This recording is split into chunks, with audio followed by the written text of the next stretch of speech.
Hello everyone, my name is Jennifer and welcome to Best Kept Plans. Today's video is going to be a reading recap for all of 2024. We're going to be talking about all of my 5-star reads for the year as well as a few honorable mentions. If you're interested in seeing that, please stick around.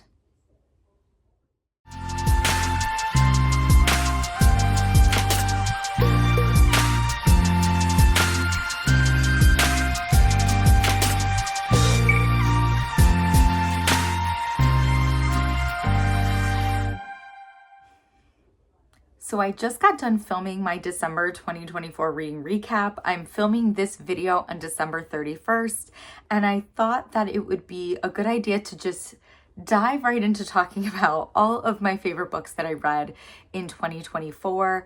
In years past, when I've done this kind of yearly recap video, I've taken you all through my book bracket that I have in my reading journal. On my book bracket, things are broken down by month, and sometimes I have months with multiple 5 stars and sometimes I have months with no 5 stars.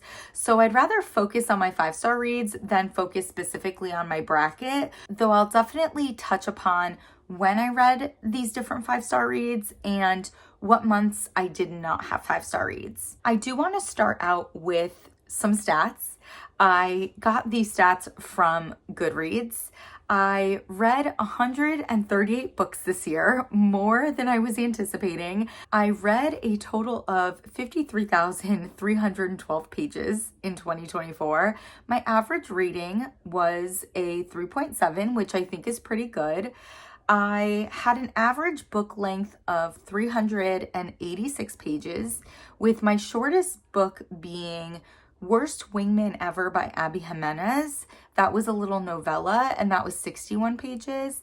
And the longest book that I read this year was Kingdom of Ash by Sarah J. Maas, which was 988 pages. I had 11 5-star reads in 2024. The month where I read the most books was May with 16 books. And then in November, I read my least amount of books, which was 8. Even though I read more books in May, I read the most pages in April with 6,366 pages, and that's because I read the entire Throne of Glass series in April. And then November was the least amount of books I read and also the least amount of pages that I read at 2,844 pages. With all of those stats out of the way, let's dive into talking about my 5-star reads for 2024. The first of which is The Atlas Complex by Olivia Blake. This is the third and final book in the Atlas trilogy. This came out in January. I read it in January. I absolutely loved it. It was the perfect way to close out this series. I love what Olivia Blake did with these characters. It was definitely sad at times, frustrating at times, but it worked. It just worked. I'm so glad that this was my first 5-star read of 2024. Now, in the month of February, I actually had 5 5-star reads, which is bananas. I am going to talk about the majority of them together because they're part of a series. But the last book in the series I did not read until May, and that series is the Boys of Tommen series by Chloe Walsh. I discovered this series this year. I read the first 4 books, Binding and Keeping 13 and Saving and Redeeming 6 in February. I was obsessed with them. I rated all of them 5 stars. And so Taming 7 became a very anticipated release for me. I read it in May. I know a lot of people didn't love it. I loved it. I rated it 5 out of 5 stars. I do think that Binding 13 and Keeping 13 are my favorite 2 books in the series. The subject matter is so intense, but I just think Chloe did such a wonderful job in those first 2 books, really creating this world and this found family of characters that makes you love all of these characters. The Boys of Tommen series, definitely my favorite series that I read this year. Every single one of them is 5 stars for me. Now, going back to the month of February, the last 5-star read that I read in February was The Book of Doors by Gareth Brown. I think I was actually sent this The cover is very intriguing. The end page, yes, I was sent this. The end pages are super intriguing. This has one of the most unique concepts I've ever read in a book. I have never read another book like this, and I really don't want to give anything away because I do think it's a book you should just go into blind, and I genuinely cannot recommend it enough. I think it's absolutely fantastic. But what I will say is that this book is all about books, and books that are magical, and books that have special powers, and I loved it. In the months of March and April 2024, I didn't have any 5-star reads, and in the month of May, we already talked about Taming 7, which was my 5-star read. In June, I did have 2 5-star reads, and the first one is Just for the Summer by Abby Jimenez. I just love the way these characters bonded with each other. It definitely has a lot of depth to it, this story, and that's one of the things that I love most about Abby Jimenez's books. I also think that this book connected in such an interesting way to Part of Your World and Yours Truly, and I really, really enjoyed that. The next 5-star read I had in the month of June was actually my favorite book that I read in June, and that is Codename Kingfisher by Liz Kessler. This is a middle grade book. I was sent this by Aladdin. I'm so thankful to them for sending this to me. I really can't talk about this book because it makes me so emotional. It is so good. I don't think this book is just for middle grade children. I think everyone can enjoy this book. I urge adults watching this video to give this a try. I just don't think I'll ever be able to really formulate true thoughts in a coherent way about how much I love this book.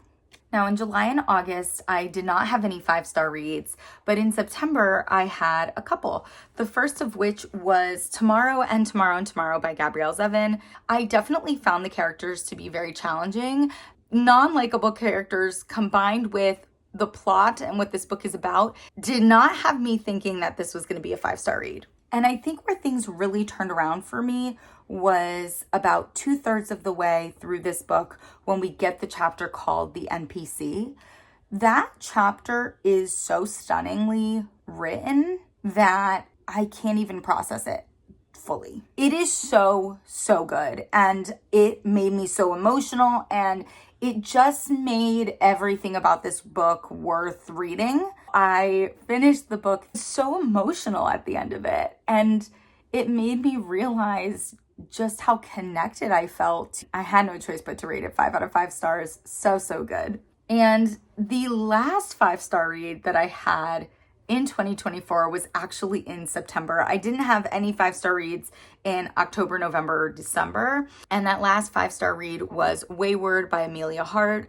I was fortunate enough to receive this review copy from St. Martin's Griffin. And I'm so thankful that I did because I love this book. This book is told in 3 different timelines through the eyes of 3 different women. And it's witchy, and it's creepy, and it's disturbing, and it makes you angry, and it makes you frustrated, but then it also makes you root for these characters so deeply, and I loved everything about it. I just had such a great experience reading this book. Now I have another 2 piles of books sitting here next to me that I do want to talk about quickly.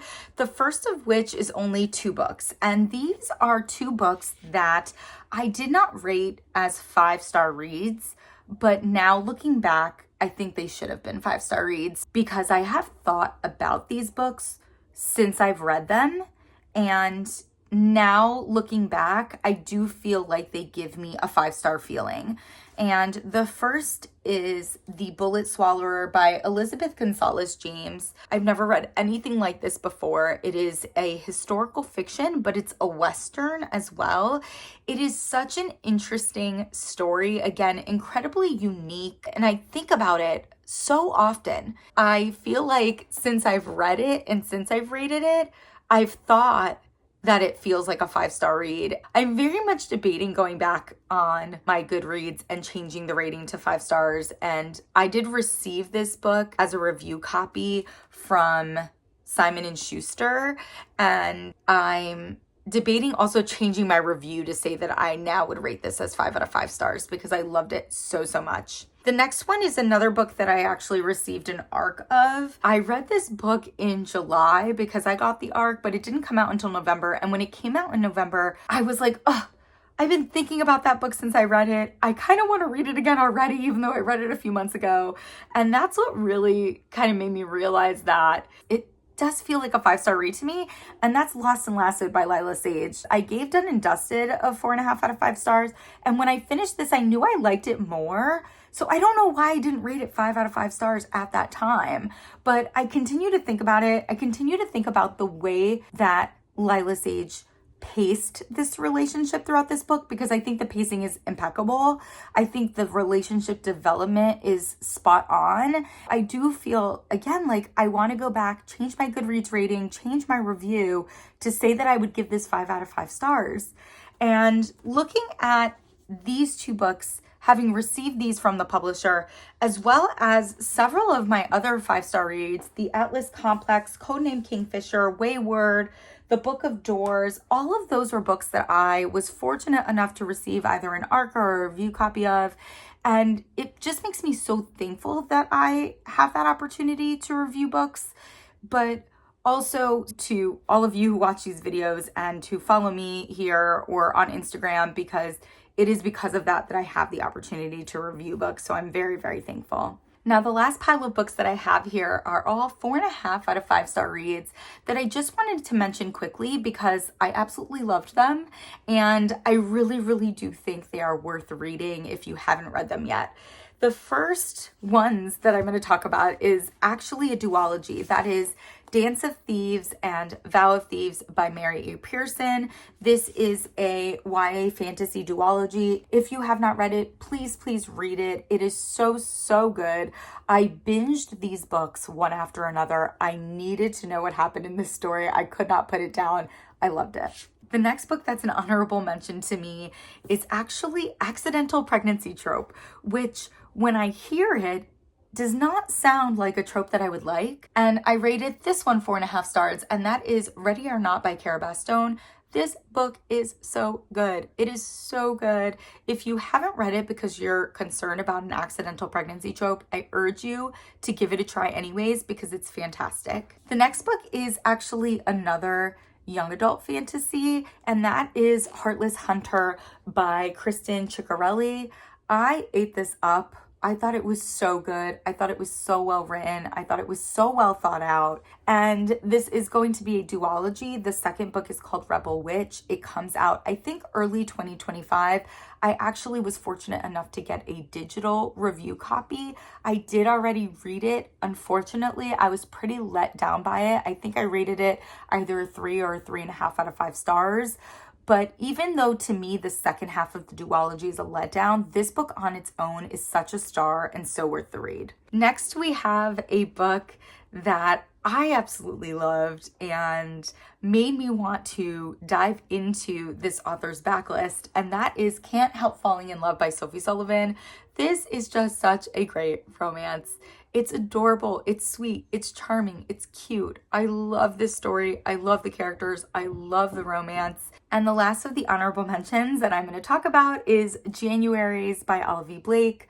This is a collection of short stories. I absolutely love this. I initially rated it 4 out of 5 stars and then realized that I liked it way more than that and I needed to rate it 4.5 out of 5 stars. I think so many of the stories in here are absolutely fantastic, and I think when I did my recap, I mentioned that the audiobook was really, really good, and I still stand by that. I think listening to this in audiobook format is a really, really great idea. And the last thing I want to do before I close out this video is talk with you all about my top 3 favorite books of 2024 and let you all know what my favorite book of 2024 was. For my top 3, through my book bracket, but also what I do truly feel is my top 3 books of the year, we have The Atlas Complex by Olivia Blake, we have Codename Kingfisher by Liz Kessler, and we have Wayward by Amelia Hart. In terms of my top 2, it is definitely The Atlas Complex and Codename Kingfisher. And my favorite book that I read in 2024 shocking to me is Codename Kingfisher by Liz Kessler. I, again, can't talk about this book. I really, really can't. But it is so, so good. And never in a million years did I think that I would be rating a middle grade book as 5 out of 5 stars, that it would be the favorite book I read in that month, that it would be in my top 3 books of the year, that it would be my favorite book of the year. Never, ever did I think that would happen. But that happening is a testament to how good this book is. So again, even though it's middle grade, please consider picking this up and reading this. It's absolutely fantastic. Codename Kingfisher, my favorite book of 2024. It's so, so good. And that is it for my 2024 reading recap. I hope that you all enjoyed this video. If you have read any of the books that I talked about in this video, please don't hesitate to put a comment down below. I love chatting with people about books. And as always, everyone, please be safe. Bye-bye.